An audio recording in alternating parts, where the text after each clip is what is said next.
The emerging video standard GPMI, which stands for General Purpose Media Interface, is set to quote-unquote raise the bar in AV connectivity. You know, the standards always show up years before the infrastructure can actually support them. Although I will point this out, I was very skeptical about USB-C. I was wrong. Very well am wrong about GPMI. Oh, that's never going to work.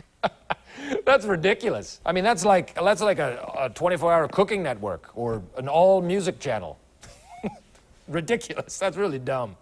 New video transport standards, getting what you want from integrators, and QSC sells off a product line. All that and more next on AV Week. This is AV Week, episode 743, recorded Friday, November 14th, 2025. Are we ready? This is AV Week, your weekly wrap-up of the biggest news and stories in the AV and the IT world. We have awards, new alliances, and more news coming for ISE. Let's get into it. We begin with a major move in the cinema audio space. QSC has officially divested its digital cinema speaker, DCS, product line, transferring it to Moving Image Technologies. The deal, which closed on October 31st, takes the entire full DCS loudspeaker lineup out of QSC's core portfolio and places it with MIT, a specialist in cinema systems. For QSC, this is a strategic pivot. The company is doubling down on its QSYS full-stack AV platform and broader AV ecosystem rather than legacy cinema speakers. For MIT, the acquisition gives them a reputable brand and product line they can grow in the global exhibition market. Next up, membership momentum in the SDVOE Alliance. The Alliance has announced that FS.com is its newest adopting member. FS is a global ICT and networking solutions provider serving more than 450,000 customers in over 200 countries. FS brings a strong Ethernet switch and network infrastructure pedigree, and its membership signals deep convergence of AV and IT networking architectures. According to FS, they chose SDVOE because their AV over IP switch lineup aligns with SDVOE's architecture's emphasis on standard Ethernet foundations. On the market front, the global AV over IP, speaking of which, market is projected to grow at a compounded annual growth rate of 12.7%. from 2025 through 2033, rising from a valuation of approximately $3.4 billion dollars in 2024 to about $10.5 billion in 2033. Key drivers cited for this is transition from legacy AV distribution to network-based architectures, growth in digital signage, as well as remote conferencing, hybrid work, and smart building and automation. In addition, we also have advances in video compression from 1080p all the way up through 8K and network management technologies. Now, AV over IP is no longer emerging. It is accelerating fast and will form the backbone of many next-gen AV deployments. Looking ahead, ISE 2026 is set for February 3rd through the 6th, 2026 in Barcelona. ISE, of course, Integrated Systems Europe, and AVNation certainly will be there. Now, show organizers are introducing a brand new event called Spark, a 4-day showcase event dedicated to cross-vertical creative connectivity. Spark will occupy a 1,000 square meter space in Hall 8, formerly the eSports Arena, and is described as an incubation, quote-unquote, concept designed to bring together creative industries, technology, and AV to explore fresh collaborative possibilities. Now, if you're going to be on site for ISE 2026, make sure to capture this Spark concept back in Hall 8. It really does offer a pretty interesting story, and we, of course, will be there. If you're not going, we will bring you stories and videos from Hall 8. And finally, one of our favorite things to do throughout the year is talk about our friends across the pond. The AV Awards, put on by AV Magazine, but the AV Awards 2025 have announced their winners, recognizing companies, products, and people from all over the AV industry. A couple notables. Lifetime Achievement Award went to James Conlon, Managing Director of NIAVAC, for a 40-year AV career. Outstanding Product Award to PowerSoft's Noda 142 amplifier for engineering, innovation, and versatility. And Rising Talent Award to Max Tate from AVI SPL. That is your news for the week. Stick around for this week's roundtable, where we will discuss new video transport standards and what customers really want from integrators. This is AV Week. All right, welcome back. With us to discuss the news and information we have gathered this week. First and foremost, Kelly Teal. Welcome back, ma'am. Thank you as always for having me. Absolutely.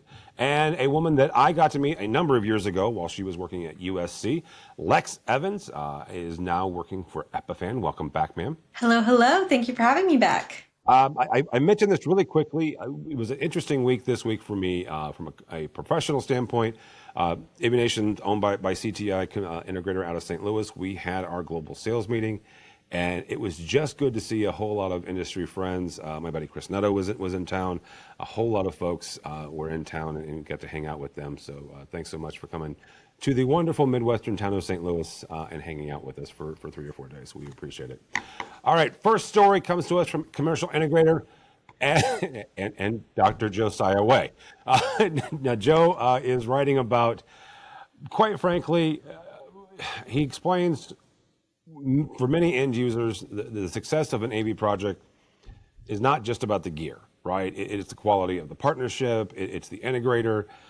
Some of the key factors that Way talks about includes the integrator's ability to listen first, sell later, maintain clear and frequent communication, deliver on promises with accountability, but also be transparent about both the cost and the limitations of that system or the system that you're proposing. Kelly, I want to start with you on this. When you look at your designs, one of the things Kelly does is she designs for higher education as well as corporate folks. You need to not only design that, but also help your clients walk through and decide on a trusted integrator, decide on their partner. How do you define that for your clients, and how do you walk them through that process? Yeah, I mean, a lot of this also is dependent on what kind of client you're working with or for, but generally customers aren't, clients aren't looking for someone to simply hang a display or install gear, right? So at the end of the day, they want an integrator who is going to actually understand the environment, and they're tired of being pitched this newest product and this latest model. They want someone who listens first, designs second, and installs last, right? So as somebody who worked as an integrator, to be considered a trusted integrator, you had to solve problems. You can't just push hardware. And I saw that happen quite a bit. And they do like the honesty and transparency and someone who can explain what they need. That's the biggest thing I've seen from clients, and the biggest frustration is when you go into a meeting and you say, well, what do you want? They don't want to hear that. It's just as important as what they don't need, right? So they want systems that fit their culture, their workflows, not cookie cutter packages. So you have to have accountability, essentially. You have to have documentation, service after the install, quick support, clear communication. This is what builds trust, and that's the most important thing when you're going into a meeting. And even though I'm a consultant now and I work on the consulting side, you still have to build that trust. And frankly, they want technology that just works, and executives want walk-in simplicity, and they want standardization, and they want reliability. So when someone says they're looking at a trusted AV partner, what they're really saying is understand my space, be straight with me, help me make smart decisions, and this is what clients value, not a sales pitch about the next shiny device. And I think that's really, they need the workflow. They need to set goals, and they need us as AV partners or integrators or consultants. They need us to do that for them. Lex, from both a manufacturer standpoint, and again, I mentioned the fact that I met Lex when she worked for USC, but also from an end user standpoint. Talk for a second about that balance between cost and ability, or cost and communication. I am not sitting here saying that it is one or the other, because it's not. But there's a balance there. You can, if cost is no object, you can have all these things over here traditionally, right? But it's the old adage of you can have it fast, you can have it cheap, or you can have it right, and pick two of them, right? So how do you balance we have a budget, but we also need this thing to be completed on time and on budget with plenty of communication. My favorite integrators that I've ever worked with, you talk about the budget, you talk about the timeline, you talk about your dreams, and what would be the most ideal situation. And the ones that I found to be the most helpful, successful, and somebody we went back to time and time again was the one that not only was realistic with what we could do right now, but also showed us a roadmap of how we can get to where we wanted while still staying within our budget constraints and saying, okay, maybe we can't get there here right now, but we can build out this plan, and within the next 12 months, we can get you to where you need to be and be within that budget that you set. So it's not, sometimes it isn't either or. Sometimes it really is like how we can plan it out and build it together. That does bring into question what you were talking about, like timeliness of things. And I mean, at the end of the day, it's one of those things that I think in any case, that's always going to be an issue. There's always going to be a time issue, so you just have to prioritize and then we're building that roadmap from there. I say design around the people, not the hardware. I like that. From our friends over at Innovate, according to a new feature, the emerging video standard GPMI, which stands for General Purpose Media Interface, is set to quote unquote raise the bar in AV connectivity. We will see. Although I will point this out, I was very skeptical about USB-C. I was wrong. I very well am wrong about GPMI. Let's just start this conversation by saying that. One of the things that the article explains is that the connectivity changes are possibly huge. More new bandwidth limitations or new bandwidth ceilings, signal integrity, and the potential to impact thousands and thousands of AV systems. Lex, I'm going to start with you, both from a manufacturer standpoint and an end user standpoint.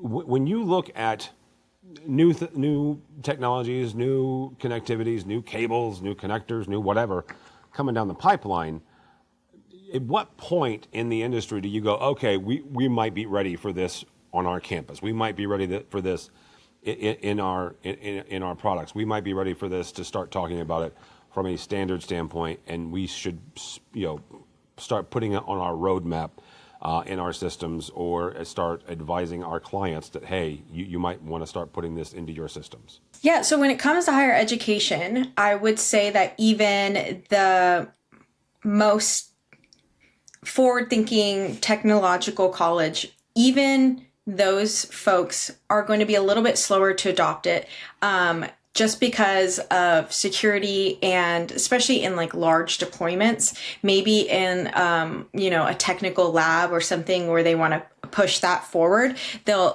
give it a try. But especially in long deployments, it's one of those things that we are going to be slower, we as in universities are going to be slower to adopt it until, number one, our ecosystems can handle it, because it's not just saying, okay, I want AK, let's go. It's like, okay, AK, but how is the rest of our system going to support it? Do we have the bandwidth to support it? Do we have, what latency, stability, signal integrity? You're looking at all of those elements. So there's a lot more involved in that. So I would say for universities, we will have had to see it being used successful in vaguely large deployments in at least one example from a trusted partner of ours, for us to probably even consider putting money towards that, unless, there is a special grant or something. So that's the likelihood of us adopting like a 8K and like going hard on this before it becomes a standard, before it's certified and anything like that. From a manufacturer point of view, of course, like we're listening to our customers and we're always keeping track of trends and the new technologies coming out. And it's our responsibility to future-proof our hardware to make sure that it fits in future integrations, future ecosystems. So we're always keeping an eye on these. I will say, though, that it is also a manufacturer's responsibility to ensure that we're putting in the right checks to make sure that these are stable and reliable. I would rather wait a little bit. This is my personal, not according to FFan, but I personally, as an end user and just being in tech, I want to see something. I would rather buy something more reliable than be upfront and maybe at the forefront of the technology and then it's just not quite there. Personally, like when it comes to phones and stuff, I would love to like try the newest, funnest gadget.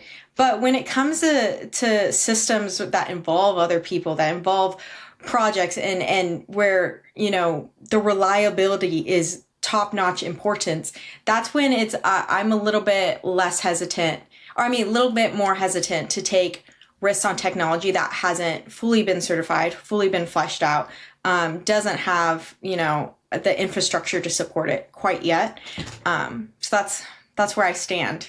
I will give you my opinion at the end of this because Lex just piqued something in my head, and I'll give you that in a second. But Kelly, first, up to you.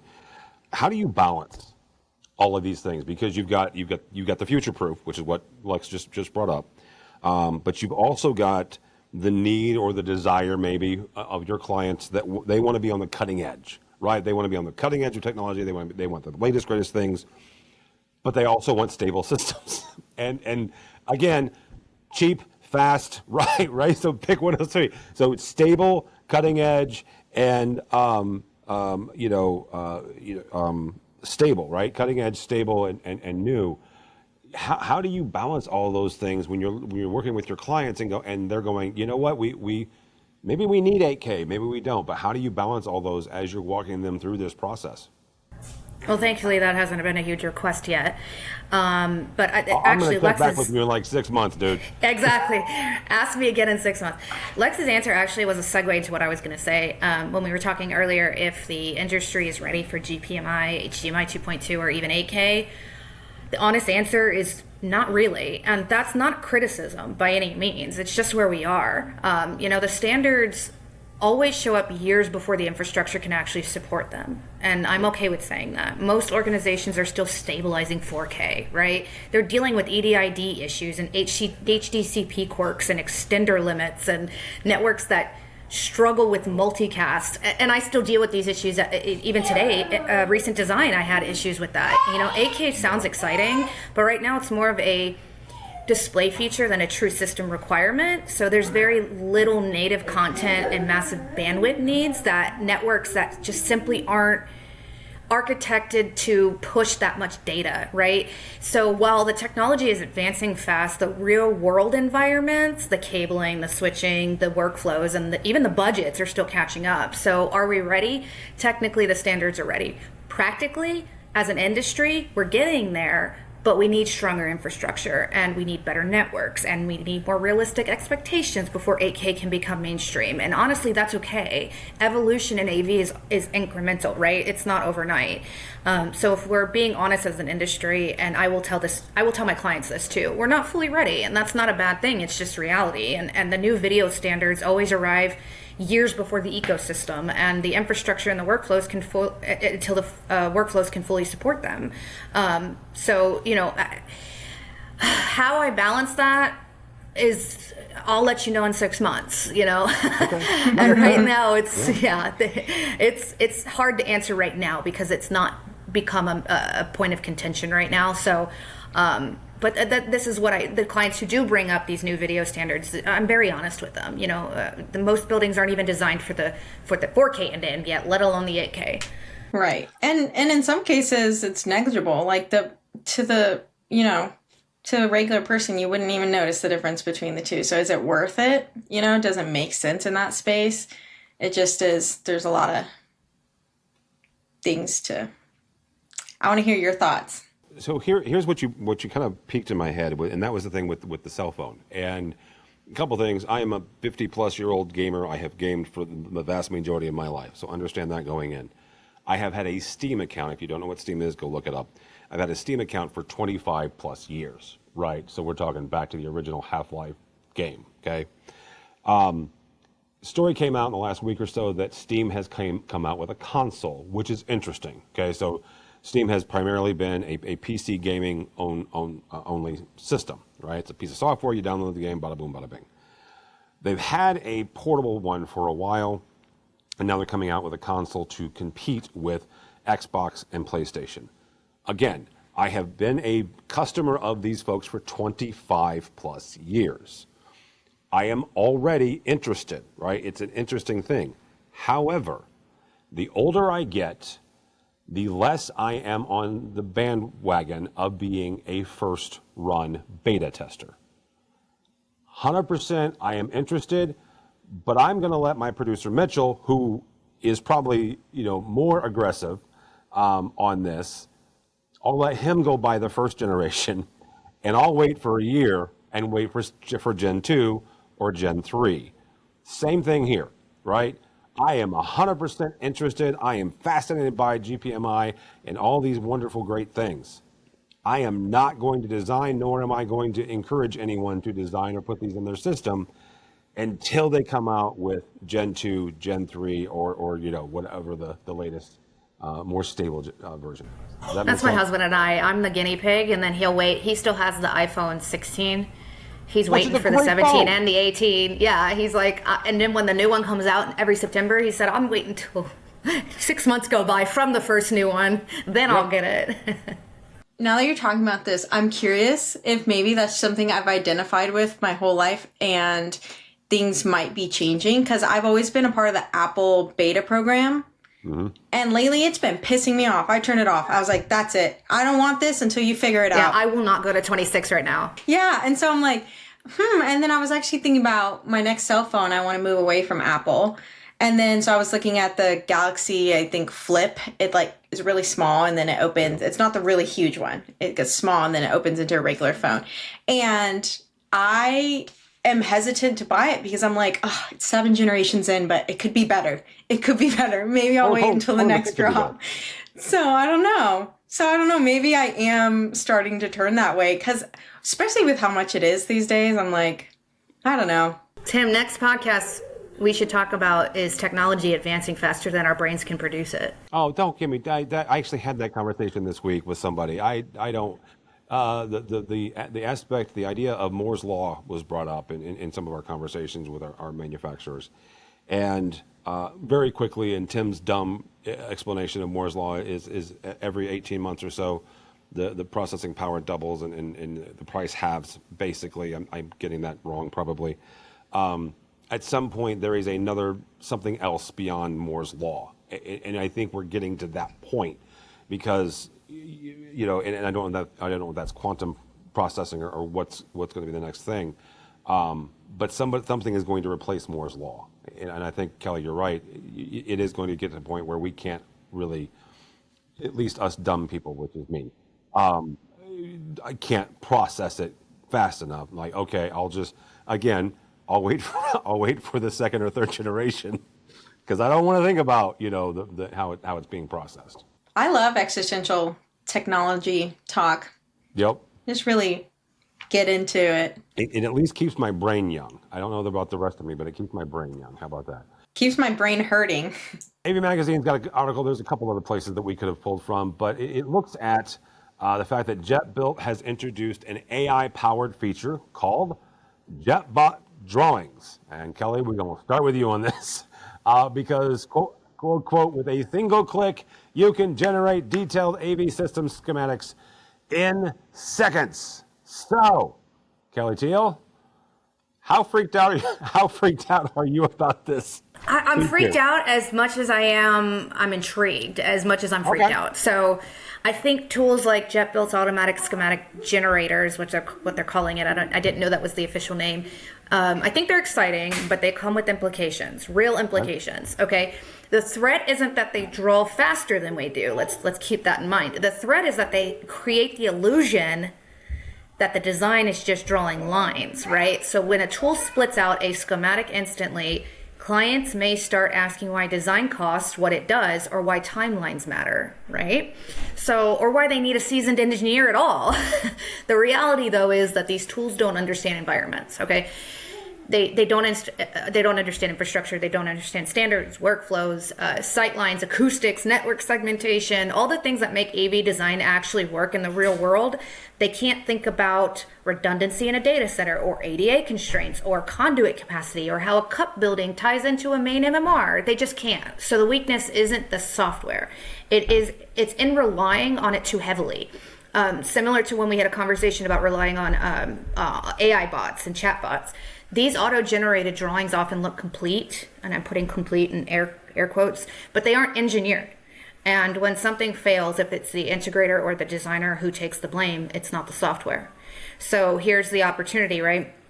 Look, tools like this force our industry to differentiate between drawing and design, and they automate the basic drafting, and that's great in that aspect, freeing experienced designers to focus on what really matters: the engineering decisions, the standards, the coordination with architects and IT, the user experience, and seasoned designers, to become more valuable, because the gap between auto schematic and actual engineered schematic design becomes very obvious very quickly.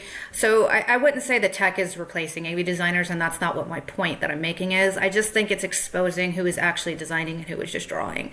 And that's really what's going to come from this. And you have to use it right? And for the people doing real engineering, it's a net positive. I think that it's good, but that's why I say I'm intrigued as much as I am scared, because I don't know how this is going to go. Is it some of this? And understand, I have never been a design engineer, never have played one on TV or anyplace else. Isn't part of it, though? Yes, you guys do drawings, but you're most of your. This is Tim's definition, and that's why I'm asking you to correct me here. A good portion of your job is communication, right? Yes, you've got the smarts to design the system, right? But then you've got to communicate between the client and the architect and the integrator, and maybe probably even manufacturer at some point. And an AI bot can't do that. No, okay. They do not capture site-specific nuances. They make incorrect assumptions, and unless you give a very specific and very targeted response, they do make incorrect assumptions. So anything that has to do with, like I said, the EDID routing, network segmentation, things like that, they do miss code requirements quite a bit. And if you don't know your codes and you don't feed it, it's not going to know. It's an assistant. It's an assistive tool. It's not to be replacement. It can fail in many different ways. And to a non-technical PM or client, the drawing will look done. And then to a real designer, it's often dangerously superficial. Lex, from your perspective, both from a former higher education folks, but also from a manufacturer, what are some of the risks that come with automated design, automated tools, automated systems like that just kind of crank out based on a couple of bullet points, and how do we make sure that, quite frankly, we're protecting ourselves, we're protecting our partnerships with folks like Kelly?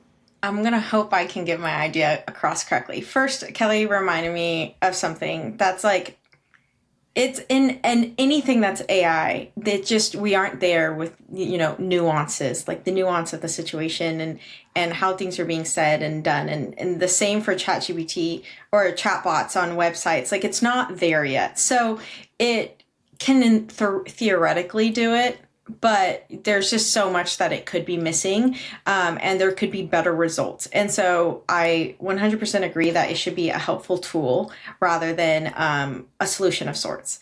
From a manufacturer's point of view, I would say manufacturers need to be ready for maybe faster turnarounds. Another thing that we would have to consider is making sure AI understands our hardware and where that fits. And I would be curious what sort of database it's getting information from, and like making sure that we are an easy solution for AI to put in, to integrate into systems. Because then it's not just about being top of mind for our integrators, our distributors, our partners. Then it's about being somehow top of mind for AI. So that would be an interesting thing. I don't even know.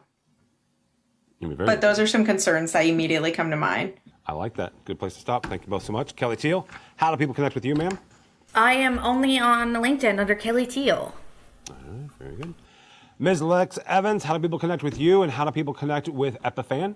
I'm also only on LinkedIn under Lex Evans, or Howdy It's Lex is the thing. And then epiphan.com.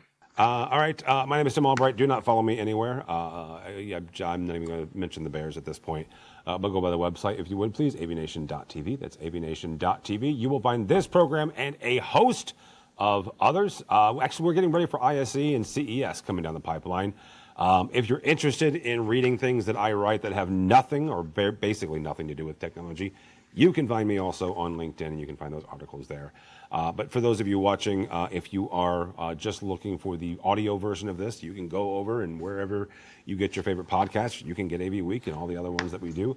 And if you're listening to us and you want to, kind of see what we all look like, you can go watch us on YouTube. So either way, go the opposite direction, but go by the website first, AVNation.tv.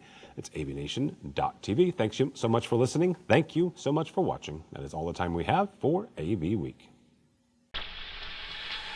The network for the AV industry. What are you listening to? This This is AV. This is AV Nation. This is AV Nation.